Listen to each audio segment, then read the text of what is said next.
الله الرحمن الرحيم الحمد لله رب العالمين والصلاة والسلام على سيدنا محمد وآله وصحبه أجمعين أما بعد وهو الذي أنشأ جنات معروشات وغير مغروشات والنخل والزرع مختلفا أكله أو كما قال الله تعالى في القرآن الكريم. கணித்திற்கும் பெரும் மதிப்பிற்கும் அல்லாஹ்வின் நல்லடியார்களே,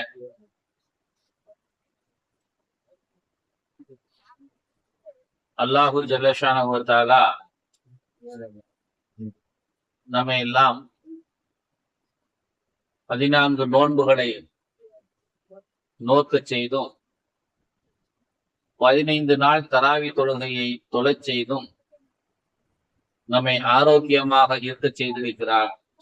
இதற்கு எல்லாம் அல்லாஹு தஆலாவிற்கு நாம் இந்த நாளில் மனப்பூர்வமாக நன்றியையும் துஆவையும் உறுத்தாக்கிக் கொள்வோம். கணித்திற்கும் பெரும் மதிப்பிற்கும் அல்லாஹ்வின் நல்லடியார்களே, புகாரி முஸ்லிம்ல ஒரு ஹதீஸ் ஒன்று பதிவு செய்யப்பட்டிருக்கிறது. அந்த ஹதீஸ பெருமானார் ஸல்லல்லாஹு அலைஹி வஸல்லம் அவங்க சொல்றாங்க. முற்காலத்துல நடந்த ஒரு நிகழ்ச்சிய ரசூலுல்லாஹி ஸல்லல்லாஹு அலைஹி வஸல்லம் அவங்க சஹாபாக்களுக்கு எடுத்து சொல்றாங்க. என்ன சொல்றாங்க? முற்காலத்துல ஒரு மனிதர் இருந்தார். அவர் காலையில புறப்பட்டு மம்பட்டியை எடுத்துக்கிட்டு நேரா வயலுக்கு போவார். இவர் வயலுக்கு போக போக போக வானத்துல ஒரு மேகம் அப்படியே இவரை பின்னாலேயே தொடர்ந்து வந்துகிட்டே இருக்கும். மழை பெய்யுற மேகம் கரு கரு கருன்னு வரும். இவர் வயலுக்கு போய் சேர்றதுக்கும் அது ஒரு இடத்துல மழை பெய்யறதுக்கும் சரியா இருக்கும். இவர் வயலு இந்த இடத்துல இருக்கும், மழை அந்த இடத்துல பெய்யும். அங்கிருந்து ஒரு வாய்க்கால் வெட்டி விட்டு இருப்பார். அந்த வாய்க்கால் வழியா தண்ணி நேரா எங்க வரும்? இவர் வயலுக்கு வந்துடும்.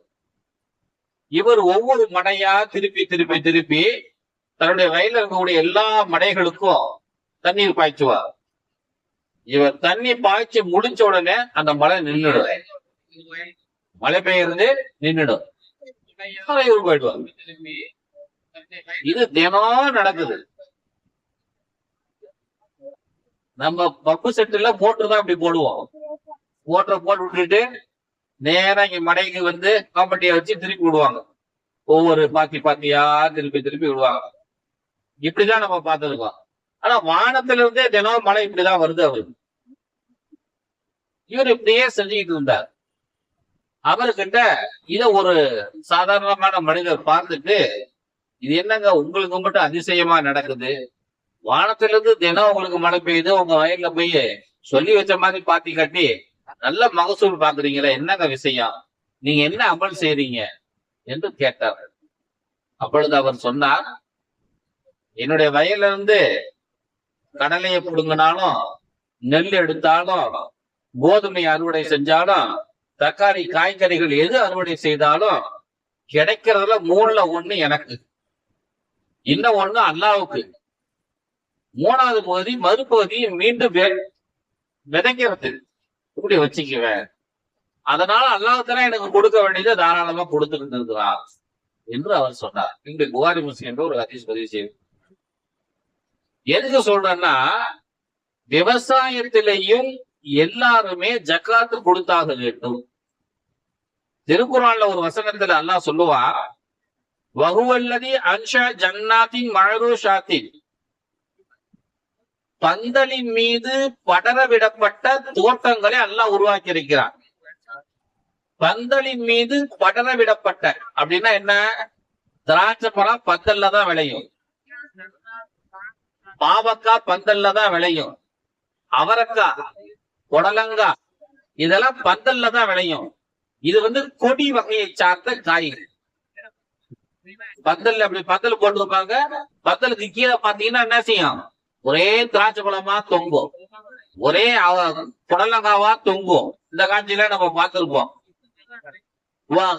மகரூஷாத்தில், அதே போல பந்தலில் தொங்காத படரவிடப்பட்ட கொடிகளையும் நாம் உருவாக்கி இருக்கிறோம் அப்படிங்கிறார். பூசணிக்காய், பரங்கிக்காய், சொரக்காய், இதெல்லாம் கொடிதான், அப்படியே பூமி ஃபுல்லா படர்ந்து கிடக்கும். இப்ப தர்பூசணி பழம் எல்லாம் அறுவடை பண்றோம், அது எப்படி ஃபுல்லா பார்த்தா அப்படிதான் கிடக்கும். இப்படி பந்தல்ல படரவிடப்படாத கொடி வகைகளை சார்ந்த காய்கறிகளையும் நாம் தோட்டங்களையும் படைத்திருக்கிறோம். பட் நகல பேரித்த பழங்களையும் விளைச்சல்களையும் நெல்லு, கோதுமை, சாம, இந்த மாதிரி கம்பு, சோளம், இந்த மாதிரி வகைகளையும் நாம் படைத்திருக்கிறோம்.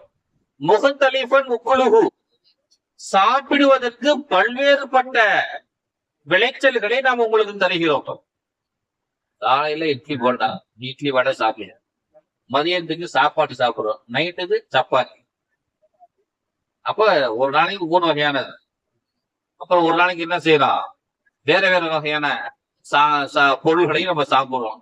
ஒரு நாளைக்கு பார்லி கஞ்சி வச்சு சாப்பிடுறோம், ஒரு நாளைக்கு சோள கஞ்சி வச்சு சாப்பிடுறோம், ஒரு நாளைக்கு கம்பங்கூழ், ஒரு நாளைக்கு கேப்பக்கூழ், ஒரு நாளைக்கு சோளம், சோள. நம்ம ஊர்ல தான் இன்னைக்கு இந்த சோறு எல்லாம் குறைஞ்சி போச்சு. இன்னைக்கு ஆப்பிரிக்கா போட்ட கண்டங்கள் எல்லாம் சோளம், கம்பு, இந்த மாதிரி வகைகள் தான் அவங்க அந்த ஊரினுடைய தேசிய சோறு. அரபு நாட்டுல 10ஆம் நாள பாத்தீங்கன்னா ஹில்டன் ஹோட்டல்ல நாங்கெல்லாம் தங்கியிருக்கிற சந்தர்ப்பத்துல வெள்ளைச்சோறு, நம்ம அரிசி சோறு தான் சாப்பிடுவோம். அவங்களுக்கு பாத்தீங்கன்னா உருண்டை உருண்டையா சோள சோறு, கம்பஞ்சோறு, கேப்பக்களி உருண்டை உருண்டையா வச்சு கறி குழம்பு. அவங்க அதுதான் அந்த சாப்பாடு. அவங்களுக்கு ஒரு குரூப் அதை சாப்பிட்டுட்டே இருந்தது. இன்னும் நம்மளும் அந்த சாப்பாட்டுல இருந்து முழுசா வெளியே வந்துட்டோம். இப்போ வயசாகி போய் சுகர் அதிகமாயிடுச்சு, பிபி அதிகமாயிடுச்சு, அதெல்லாம் நீங்க அதெல்லாம் சாப்பிடக்கூடாது அப்படின்னு சொன்னாதான் என்ன செய்யலாம், நைட்ல ஒரு நேரம் ரொம்ப கஷ்டப்பட்டு கேப்பக்கூழ் இந்த மாதிரி சாப்பிடக்கூடிய ஒரு பழக்கத்தில் இருக்கிறோம். சத்தான ஆகாரங்கள் தமிழ்நாட்டினுடைய, அது குறிப்பா இந்த வட தமிழ்நாடு, ஆந்திரா, கேரளா, கர்நாடகா இந்த மாநிலங்களினுடைய தேசிய உணவே என்னது, கம்பு, சோளம், வரகு, இந்த மாதிரி ஐட்டங்கள் தான். ஆனா இன்னைக்கு அது சுத்தமா இன்னைக்கு நடைமுறையிலே இல்லவே இல்லை. அதெல்லாம் நம்ம சாப்பிடக்கூடிய பழக்கத்துக்கு கொண்டு வர வேண்டும் என்பதை அல்லாஹ் தஆலா முஹ்தலிஃபன் உக்குலுகு என்று சொல்கிறார். உங்களுக்கு பல்வேறுபட்ட வகையான உணவுகளை நாம் கொடுத்திருக்கிறோம். ஆலிவ் எண்ணெயை கொடுத்திருக்கிறோம் அப்படிங்கிறான். கடல் எண்ணெயே அல்லாஹ் சொல்லல, நல்லெண்ணெயே சொல்லல, பாமாயில அல்லாஹ் சொல்லல. இந்த மாதிரி நிறைய எண்ணெய்களை, ரைஸ் பிராண்ட் ஆயில், ரைஸ்னாக்கா தவுட்ல இருந்து எண்ணெய் எடுக்கலாம், இதெல்லாம் அல்லாஹ் சொல்லல. ஜெய்தூன் ஆலிவ் ஆயில கொடுத்திருக்கிறேன் அப்படிங்கிறான்ல, ஆலிவ் பழத்தை கொடுத்திருக்கிறேங்கிறான்ல. ஏன் இருக்கிறதுலே ஆக நம்பர் 1 எண்ணெய் அல்லாஹ் சொல்லிடுறான். இந்த மாதிரி நிறைய உங்களுக்கு எண்ணெயை கொடுத்திருக்கிறேன். வட மாநிலங்களுக்கு எல்லாம் போயிட்டோம்னா கடுகு எண்ணெய் தான். இந்த மாதிரி கடல் எண்ணெய், பாமாயில, சூரியகாந்தி எண்ணெய் இங்கேதான், அங்க போயிட்டு அதெல்லாம் கிடைக்காது. இப்படி ஆலிவ் எண்ணெயை, ஆலிவ் பழங்களை நான் உங்களுக்கு கொடுத்திருக்கிறேன். ஒரு ருமான மாதுளை பழங்களை உங்களுக்கு நாம் கொடுத்திருக்கிறோம். முத்தஷாபிஹன் கைர முத்தஷாபிஹின், பார்க்கறதுக்கு ஒரே மாதிரி இருக்கும் அப்படிப்பட்ட பழ வகைகளையும் உணவு வகைகளையும், பார்க்கறதுக்கு வெவ்வேறான வகைகளையும் நாம் உங்களுக்கு கொடுத்திருக்கிறோம். தக்காளியில் எத்தனை வகை இருக்குது, கத்திரிக்காய் எத்தனை வகை இருக்குது நம்ம பாக்குறோம்ல. ஒண்ணு முழு கத்திரிக்காய் இருக்கு, ஒண்ணு பச்சை கத்திரிக்காய் இருக்கு, ஒண்ணு பச்சையும் புழுவும் கலந்துதான் இருக்குது. எத்தனை வகையான ஐட்டங்கள் எல்லாம் கொடுத்திருக்கிறான் நமக்கு. வகைர முத்தஷாபிஹி குலு சமரிஹி, அந்த பழங்கள் எல்லாம் நல்லா சாப்பிடுங்க, உங்களுக்கு என்ன விலையோ அதை எல்லாத்தையும் சாப்பிடுங்க. இதா அஸ்மரு வஆது ஹக்கஹு யௌம ஹசாதிஹி, உங்களுடைய நிலங்கள்ல என்ன விளையுதோ அதை அறுவடை செய்கிற நாளில் அதற்கான ஜகாத்தை நீங்கள் கொடுத்து விடுங்கள். உங்க வயல்ல என்ன விளையுதோ அதை அறுவடை செய்யற நாள்ல அதுக்கு உண்டான ஜகாத்தை கொடுத்துருங்க. வலா துஸ்ரிஃபு, வீண் விரயம் செய்யாதீர்கள்.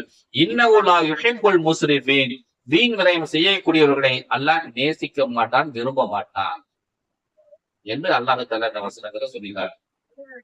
அல்லாஹ் இதுல ஒவ்வொரு வாசகத்துக்கும் நம்ம தஃசீர் செஞ்சோம்னாக்க அது விரிஞ்சுக்கிட்டே போகும். நமக்கு அது நோக்கம் அல்ல. இப்ப நம்ம வயல் வெளிகள்ல நாம ஏதேனும் விவசாயம் செஞ்சு எடுத்தோம்னா எடுக்கிறதுல நம்ம ஜக்காத்து கொடுத்தாக வேண்டும் என்று இந்த வசனம் சொல்லுகிறது என்பதை மட்டும் நீங்க புரிந்து கொள்ளுங்கள். அதே போல இப்ப நம்ம ஒரு 10 தக்காளி செடி வச்சிருக்கிறோம். ஒரு தக்காளி செடிக்கு ஒரு 2 கிலோ 3 கிலோ தக்காளி விளையும். ஒரு 10 தக்காளி செடிக்கு ஒரு 30 கிலோ தக்காளி விளையும். இந்த 30 கிலோ தக்காளிக்கு நம்ம ஜக்காத்து கொடுக்கணுமா? தேவை. மார்க்க வல்லுநர்கள் நமக்கு இதுல என்ன செஞ்சாங்க, 5 வசக்கு, 5 வசக்கு, வசக்குங்கிறது ஒரு அளவு, ஒரு தராசு. 5 வசக்கு உங்ககிட்ட விளைச்சல் இருந்தாதான் நீங்க அத ஜக்காத்து கொடுக்கறதுக்கு தகுதியாக ஆகுவீர்கள் அப்படிங்கிறது 5 வசக்கு. ஒரு வசக்குனா எவ்வளவு? நம்ம ஊர்ல ஒரு வசக்குனா 165 கிலோ, 5 வசக்குனா 825 கிலோ. அப்ப இந்த 165 கிலோ 865 கிலோ நான் சொல்றேன் இல்லையா, இந்த வசக்குக்கு ஒரு 165 கிலோ அப்படிங்கிறது ஈரான்ல ஒரு மாதிரியான அளவை, ஈராக்ல ஒரு மாதிரியான அளவை, பலஸ்தீன்ல ஒரு மாதிரியான அளவை, ஜோர்டான்ல ஒரு மாதிரியான அளவை. அளவைனா ஒரு ஊர்ல 125 கிலோ ஒரு வசக்கு, இன்னொரு ஊர்ல 140 கிலோ ஒரு வசக்கு, இன்னொரு ஊர்ல 130 கிலோ ஒரு வசக்கு. அப்படி நம்ம பார்த்தோம்னா ஆக குறைஞ்சது 550 கிலோ இருந்து தொடங்கி 825 கிலோ வரைக்கும் வருது. அப்ப நம்மளுடைய வயல்ல 5 வசக்குன்னா 550 கிலோ குறைஞ்சது விளைஞ்சிருச்சுன்னா அதுக்கு நம்ம ஜக்காத்து கொடுத்தாக வேண்டும். எது விளைஞ்சாலும், கத்திரிக்காய் விளைஞ்சாலும், தக்காளி விளைஞ்சாலும், நெல் விளைஞ்சாலும், கொள்ளு விளைஞ்சாலும், பயிர் வகைகள் விளைஞ்சாலும், கோதுமை விளைஞ்சாலும், எது விளைஞ்சாலும் 550 கிலோவோ அதற்கு மேலேயே விளைஞ்சா அதுக்கு ஜக்காத்து கொடுக்கணும். எவ்வளவு கொடுக்கணும்? இதுல 2 வகையான கருத்துகள் உண்டு. ஒண்ணு, வானம் பெய்யுது, நம்ம விவசாயம் பண்றோம், உரம் போடுறோம், உழைப்ப கொடுக்குறோம், 3 மாசத்துல 4 மாசத்துல அறுவடை பண்ணிடுவோம். இதுக்கு கிணறு வெட்டி மோட்டர் போட்டு அல்லது இன்ஜின் வச்சு டீசல் பெட்ரோல் ஊத்தி தண்ணி எடுத்து பாய்ச்சாத அந்த மாதிரி ஒன்லி வானம் பார்த்த பூமியாக இருந்தால் 10ல 1 ஜக்காத்து கிடைக்கும். நம்ம கிணறு வெட்டி டீசலை போட்டு இன்ஜின்ல இருந்து எடுத்து அல்லது கரண்டுக்கு பணம் கட்டி கரண்ட் பில்லு கட்டி அதுல இருந்து நம்ம பாய்ச்சினோம்னாக்க அதுக்கு 20ல 1 கொடுக்கும். உதாரணமா 100 மூட்டை வந்துச்சுன்னு வச்சுங்க, வானம் பார்த்த பூமியா இருந்தா 10 மூட்டை கொடுக்கும். வானம் பார்க்காத பூமி, நம்ம இன்ஜின் வச்சு இறக்கிறோம், கிணறு வச்சு எடுக்கிறோம், நம்ம போர் போட்டு தண்ணி எடுக்கிறோம். போர் நம்ம தான் போட்டுருக்கோம். 5 லட்சம் ரூபா ஆகும், 7 லட்சம் ரூபா ஆகும் ஒரு போர் போடணும்னா. அப்படி போர் போட்டு மோட்டர் போட்டு எடுத்தோம்னா அதுக்கு 20ல 1. 100 மூட்டை விளைஞ்சதுனாக்க 5 மூட்டை கொடுத்தா போதும். இப்படி நீங்கள் கொடுத்தால் போதும் என்று நமக்கு மார்க்கம் சொல்லி தருகிறது. இதுதான் விவசாயத்தில் இருக்கக்கூடிய ஜக்காத். நான் ஒரு கிராமத்துல போறதேன். எங்க கிராமங்கள்ல என்ன செய்வாங்கன்னா, முதல்ல அவங்க வயல்ல என்ன விளையுதோ அதை கொண்டு வந்து பள்ளியாசலுக்கு கொடுத்துருவாங்க. முதல்ல ஒரு கோழி முட்டை வைக்குதுன்னு வைங்க, ஒரு 3 முட்டையை கொண்டு வந்து பள்ளியாசலுக்கு கொடுத்துருவாங்க. அந்த 3 முட்டையை பள்ளிவாசல்ல ஏழை விட்டு அந்த காசை பள்ளிவாசலுக்கு சேர்த்துக்குவாங்க. ஒருத்தர் அவரைக்காய் போட்டு இருக்கிறார், ஒரு வள்ளம் அவரைக்காய், ஒரு 2 கிலோ 2.5 கிலோ ஆகுற மாதிரி அவரைக்காய் கொண்டு வந்து அப்படி வச்சிருவாங்க பள்ளிவாசல். அதை ஏழை விடுவாங்க, அதை ஏழை எடுப்பாங்க, அந்த காசை பள்ளிவாசல்ல சேர்த்துக்குவாங்க. ஒருத்தருக்கு முதல்ல தேங்காய் மரத்துக்கு தென்னை மரத்துல தேங்காய் ஒரு 4 தேங்காய் கொண்டு வந்து வச்சிருவாங்க, தக்காளியை கொண்டு வந்து வைப்பாங்க, கடலை புடுங்குவாங்க, கடலையே புடுங்குவாங்க. புடுங்கிறது எல்லாருமே எல்லா கடலையுமே புடுங்கிறதுக்கு முன்னால கடலை நல்லா விளைஞ்ச பிறகு முதல்ல ஒரு பாத்திய கடலைய புடுங்கி அதை ஃபுல்லா ஆஞ்சி நல்லா கழுவிட்டு வேக வச்சு நல்லா அவளை கடலைய கொண்டு வந்து பள்ளியாசல வச்சிருவாங்க. வேக வச்சு ஜும்மா முடிஞ்சோன்னா ஆளுக்கு ஒரு தூத்து வரவங்களுக்கு எல்லாம் பள்ளியாசல். இப்படி ஒரு பழக்கம் கிராமங்கள்ல இன்னைக்கு எங்க ஊர்ல இருக்குது. இன்னைக்கு சில பேர் என்ன செய்வாங்க, பந்தல்ல பாவக்காத்த முடிச்சு ஒரு பூசணிக்காய் வருது, ஒரு பரங்கிக்காய் வருது, சுரக்காய் வருதுன்னா கொண்டு வந்து பள்ளியாசல்ல வைப்பாங்க. இதை ஏன் வைக்கிறாங்க அப்படின்னா இதுதான் ஜக்காத். அந்த பொருளுக்கான ஜக்காத்து அல்லாஹ் கொடுத்துருங்கிறான். அவங்க கிட்ட இருக்கக்கூடியது பல கிராமங்கள்ல பழக்கத்துல இருந்தது. இன்னைக்கும் இப்படி கொண்டு வந்து கொடுத்து கொண்டிருக்கிறார்கள். ஆகவே அன்பார்ந்த அல்லாஹ்வின் நல்லடியார்களே, இது அந்த விவசாயத்துக்கான ஜக்காத். சுருக்கமா சொல்லணும்னா, வானம் பார்த்த பூமியாக இருந்தா 10ல் 1. இவங்க மோட்டர் வச்சு இறைச்சா 20ல் 1 கொடுத்தாங்க. 100 மூட்டைக்கு 10 மூட்டை வானம் பார்த்த பூமியா இருந்தா, 100 மூட்டைக்கு 5 மூட்டை இவங்க தண்ணி வச்சு இறைச்சாக்க, மோட்டர் வச்சு இறைச்சாக்க கொடுத்தாக வேண்டும் என்பது சட்ட விதி. இது ஒரு பக்கம். இதுல வருஷத்துக்கு ஒரு தடவைங்கிறதுலாம் கிடையாது. இப்பெல்லாம் 75 நாளையில நெல் விளைஞ்சி வீட்டுக்கு வந்துடும். 30 நாள் நாத்து, 10 நாளையில நாத்து நட்டுருவாங்க, 45 நாளையில அறுத்துருவாங்க. மொத்தமே 75 நாள் தான், அல்லது 80 நாள் கூட போனாக்க ஒரு 3 மாசத்துக்குள்ள 90 நாளைக்குள்ள அறுவடை செய்து கொண்டு வந்து வீட்டுல சேர்த்துருவாங்க நெல்ல. அந்த அளவுக்கு குயிக் ஆயிடுச்சு. நான் சின்ன வயசுல இருக்கும் பொழுதெல்லாம் நான் நெல்லு நடும்போது 5 மாசம் பயிர், பொன்னி பயிர்லாம் 5.5 மாசம் ஆகும் வீட்டுக்கு கொண்டு வந்து சேர்க்கும் பொழுது. ஆனா இன்னைக்கு 3 மாசத்துல எல்லாமே வீட்டுக்கு வந்து சேர்ந்து 1 மாசம் வயல சும்மா போட்டு வைப்பாங்க, திரும்ப அடுத்த மாசத்துல ஓட்ட ஆரம்பிச்சிருவாங்க. இப்படி நீங்க பாத்தீங்கன்னா வருஷத்துக்கு 3 போகம் நெல்லு விளையும். தஞ்சை மாவட்டங்கள்லாம் 4 போகம் நெல்லு விளையும். ஒவ்வொரு போகத்துக்கும் அதுக்கு ஜக்காத்து வரும். அங்க வருஷத்துக்கு ஒரு தடவைங்கிறதுலாம் கிடையாது. அந்த ஏமாத்து வேலை அங்க இல்ல. அதுல ஒவ்வொரு தடவைக்கும் நீங்கள் கொடுக்க வேண்டும். இது ஒரு விஷயம். இப்ப என்கிட்டயே 4 ஏக்கர் நிலம் இருக்கு எனக்கு சொந்தமா. எங்க ஊர்ல எனக்கு ஒரு 4 ஏக்கர் நிலம் இருக்கு. இப்ப அந்த 4 ஏக்கர் நிலத்தை நான் குத்தகைக்கு தான் விட்டுருக்கிறேன். எனக்கு அவர் வருஷத்துக்கு எவ்வளவு தராரு தெரியுங்களா? வெறும் 15,000 ரூபாய் தராரு. எவ்வளவு? 4 ஏக்கர் நிலம் வெறும் 15,000 ரூபாய் எனக்கு தராரு அவர். இந்த 15,000 ரூபாயில எனக்கு என்ன ஜக்காத்து அப்படின்னா, எனக்கு கிடைக்கக்கூடிய அந்த 15,000 ரூபாயில எனக்கு அந்த மாதிரிதான். நாங்க கிணறு வெட்டி இருக்கிறோம், மோட்டர் வச்சிருக்கிறேன், இதெல்லாம் இருந்து வர்றதுனால எனக்கு 20ல் 1. அப்போ அந்த 15,000 ரூபாயில 20ல் 1 கணக்கு பண்ணி ஒரு 1,500 ரூபாய் 2,000 ரூபாய் ஜக்காத்து கொடுத்துட்டோம்னா முடிஞ்சு போச்சு. இது தனி ஜக்காத்து. இது எனக்கு அவர் பணமா தராரு, என்னுடைய செலவினங்கள் போக மிச்சம் இருக்கிறதுல நான் ஜக்காத்து கொடுக்கணும் அப்படிங்கிறதுலாம் கிடையாது. அது தப்பு. இந்த பணத்துக்கு தனியாவே நம்ம ஜக்காத்து கொடுத்துடணும். அப்புறம் மற்ற செலவினங்களுக்கான ஜக்காத்து தனியா கொடுக்க வேண்டும். எப்படி நாம் இவைகளை நாம் தனித்தனியாக, இதுக்கு பேர் புத்தகம்னு சொல்லி சொல்லுவாங்க, புத்தகைக்கு விடுறதுன்னு சொல்லுவாங்க. இப்படிப்பட்ட ஒரு ஜக்காத்து நிலைப்பாடுகள் இருக்கிறது. மற்றொன்று பார்த்தோம்னா, ஆடு, மாடு, ஒட்டகம், கோழி இதெல்லாம் நம்ம கிட்ட இருக்குது. இவைகளுக்குரிய ஜக்காத்து என்ன என்று நாம் திருக்குறான்ல பார்த்தோம்னா, அல்லாஹ்தாலா 9, 75, 77, 76, 77 வசனங்கள்ல அல்லாஹ் பேசுறார். இதுல சாயலபா என்று சொல்லக்கூடிய ஒரு சஹாபி இருந்தார். அந்த சஹாபி ரொம்ப வறுமையில வாழ்ந்தவர், ரொம்ப ஏழை. அவரை மாதிரி ஒரு ஏழை யாருமே இல்லை. அவர் ரசூலுல்லாஹி ஸல்லல்லாஹு அலைஹி வஸல்லம் அவங்கள்ட்ட யார சொல்லலாம், ரொம்ப ஏழையா இருக்கிற,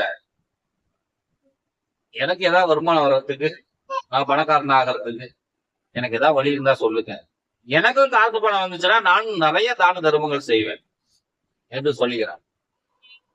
இப்ப பெருமானார் ஸல்லல்லாஹு அலைஹி வஸல்லம் சொல்றாங்க, எப்பா இப்ப இருக்கிறதுக்கு நீ நன்றி செலுத்திக்க அல்லாஹ்வுக்கு. நிறைய கிடைச்சதுன்னா நீ அல்லாஹ்வுக்கு நிறைய நன்றி சொல்லணும். நீ மறந்துட்டீன்னா நீ நன்றி கெட்டவனா ஆயிடுவ. அதனால இருக்கிற வேலை போதும், நீ பேசாம போ அப்படின்ட்டார் ரசூலுல்லாஹி ஸல்லல்லாஹு அலைஹி வஸல்லம். அவங்க பேசாம போ அப்படின்ட்டார். அவரும் போயிட்டார். திரும்ப ஒரு வாரம் 10 நாள் கழிச்சு ரசூலுல்லாஹ்ட்ட வந்தாங்க, யார் ரசூலுல்லாஹ், வறுமை பிச்சு வாங்குது, என்ன ஒண்ணுமே என்னால முடியல, எனக்கு துவா செய்யுங்க அப்படிங்கிறாங்க.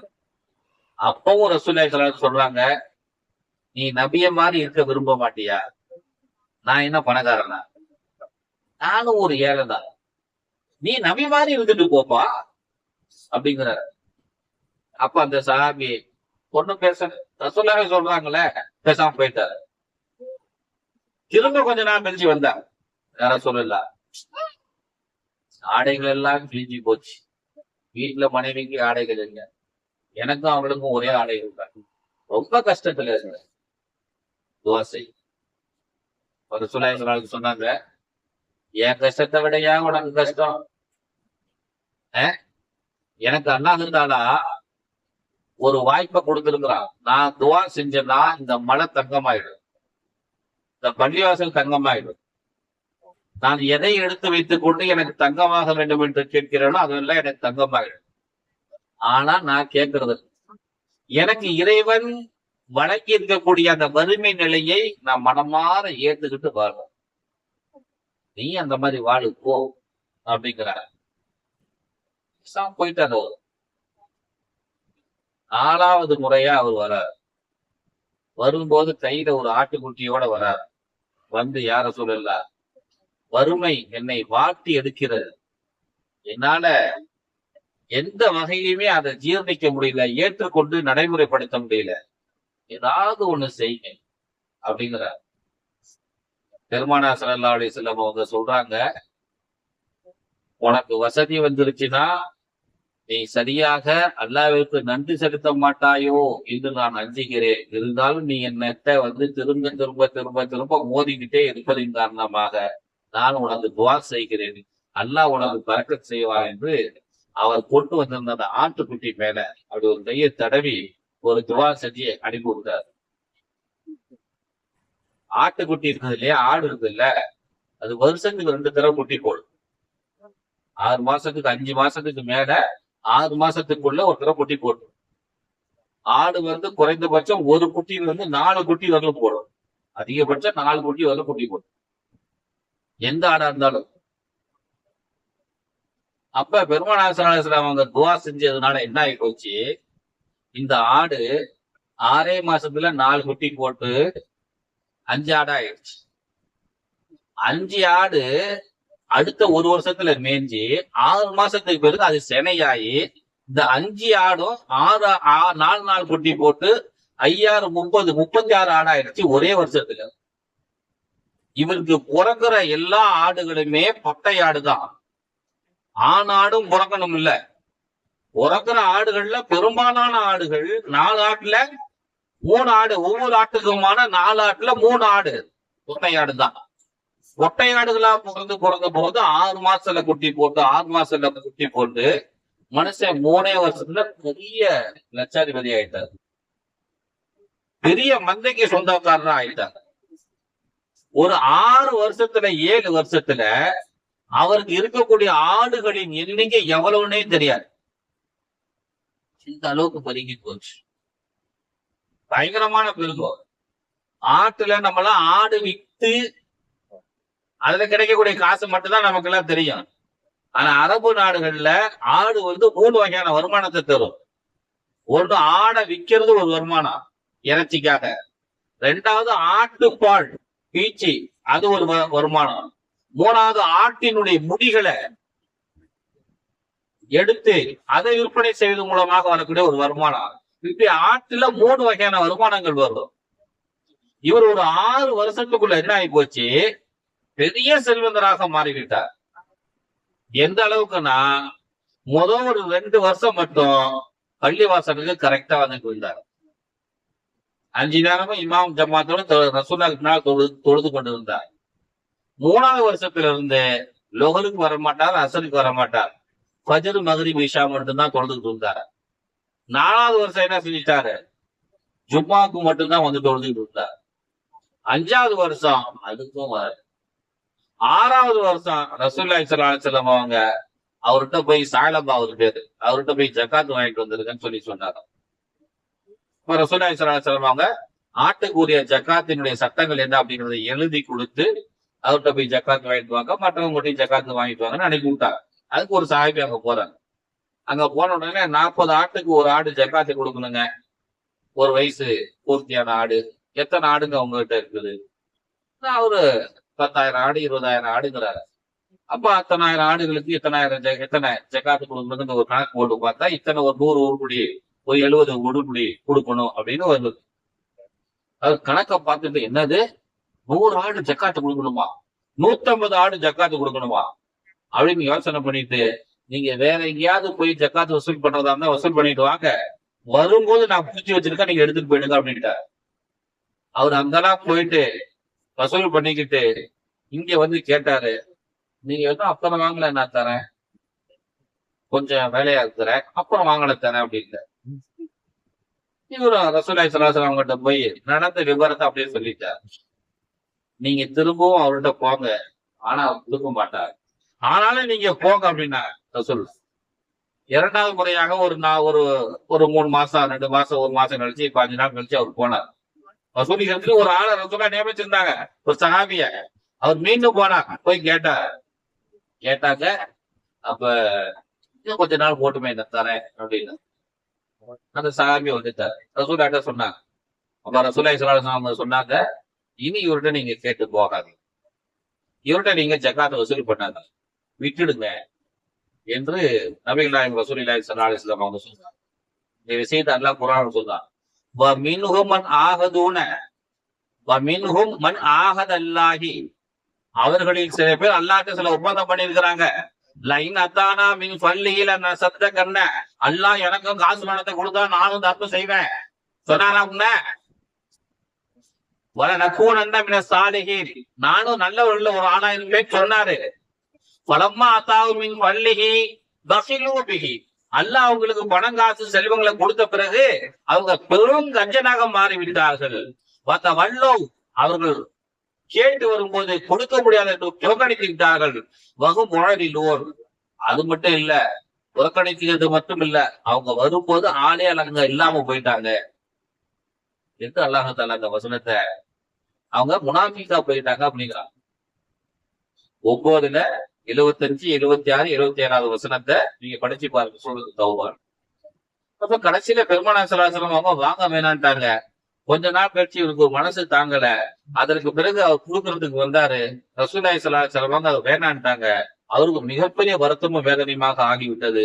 பிறகு ரசூலுல்லாஹ் இறந்து போயிட்டாங்க. அபூபக்கர் ரலியல்லாஹு தஆலா அவங்களுடைய காலத்துல அவர் ஜக்காத்து கொடுக்க முன் வந்தாரு. அப்போ அவங்களும் வாங்கினாங்க. ரசூலுல்லாஹ்வே வாங்கல, நான் எப்படி வாங்குவேன் அப்படின்னு விட்டுட்டாங்க. அதற்கு பிறகு உமர் ரலியல்லாஹு ஆட்சி காலத்துல வந்தாரு, அவங்களும் வாங்கல.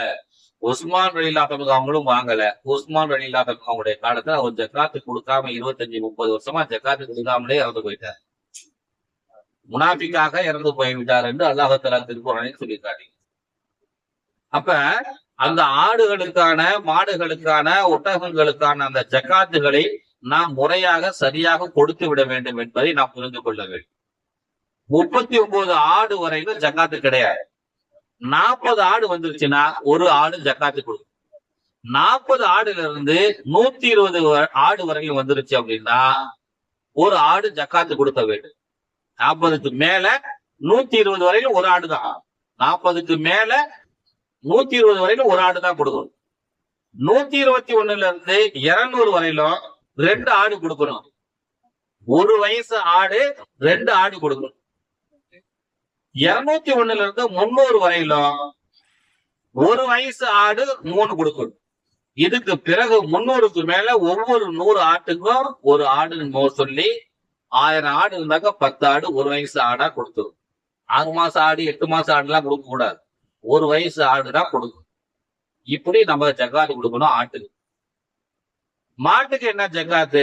மாடு, எரும மாடு, இவைகளுக்கு என்ன ஜக்காத்து என்று நாம கேட்டோம்னாக்க 1 இருந்து 29 ஆடு 29 மாடுகள் வரை ஜக்காத்து கிடையாது. 40 ஆடுகள் மாடுகள் வந்துருச்சு, 30 ஆடுகள் வந்துருச்சு அப்படின்னா, 30 மாடுகள் வந்துருச்சு அப்படின்னா 1 வயசு பரிபூர்ணமான ஒரு மாடு ஜக்காத்து கொடுக்கும். 40 மாடு வந்துருச்சு அப்படின்னா 3 வயது ஒரு மாடு கொடுக்கும். 60 மாடு வந்துருச்சுன்னா 2 வயது 2 மாடு கொடுக்கணும். 70 மாடு வந்துருச்சுன்னா 3 வயது ஒரு மாடும் 2 வயது ஒரு மாடும் ஆக 2 மாடு கொடுத்தாகும். 80 மாடுகள் வந்துருச்சுன்னா 3 வயதுல ஒரு மாடும் 2 வயதுல 2 மாடும் கொடுக்கணும். 90 மாடுகள் வந்துருச்சுன்னா 2 வயது 2 மாடும் 2 வயதுல மொத்தம் 3 மாடுகள் கொடுத்தாக வேண்டும். 100 மாடுகள் வந்து விட்டால் 2 வயதுல 2 மாடும் 3 வயதுல ஒரு மாடும் கொடுத்தாகணும். இதுக்கு பிறகு ஒவ்வொரு 30 மாடுகளுக்கும் ஒரு மாட்டை நம்ம கூட்டிக்கிட்டே போயிட வேண்டியது. இப்படி நீங்க ஜக்காத்து கொடுத்தாக வேண்டும் என்று நமக்கு மார்க்கம் சொல்லி காட்டுகிறது. இப்படி ஒட்டகமாக இருந்தாலும் மாடாக இருந்தாலும் என்ன எரும மாடாக இருந்தாலும் அவைகளுக்கான ஜக்காத் இது கொடுத்தாக வேண்டும் என்று இஸ்லாம் நமக்கு பணிபுரியும். உலகத்துல இப்படிப்பட்ட ஒரு பொருளாதார கொள்கையை யாராவது வகுத்து கொடுத்திருக்காங்களா? பணம் இருந்தா மட்டும்தான் கவர்மெண்ட் நம்ம கிட்ட ஜிஎஸ்டி இன்கம் டாக்ஸ் வாங்கும். மாட்டுக்கு இல்ல. அதே போல நம்ம கோழி வளர்க்குறாங்க நிறைய பேர், இப்பெல்லாம் காடை வளர்க்குறாங்க, முட்டை வியாபாரம் பண்றாங்க. இன்னைக்கு 4 நாளா அரபு நாடுகள்ல இந்த யுத்தம் நடந்துகிட்டு இருக்கிறதுனால நாமக்கல்ல பல கோடி முட்டை தேக்கி போய் கிடக்குது. நாளையில இருந்து நமக்கு என்ன ஆகும்? இங்க முட்டையினுடைய விலை சரியும், இந்தியாவினுடைய பொருளாதாரமே சரியும்.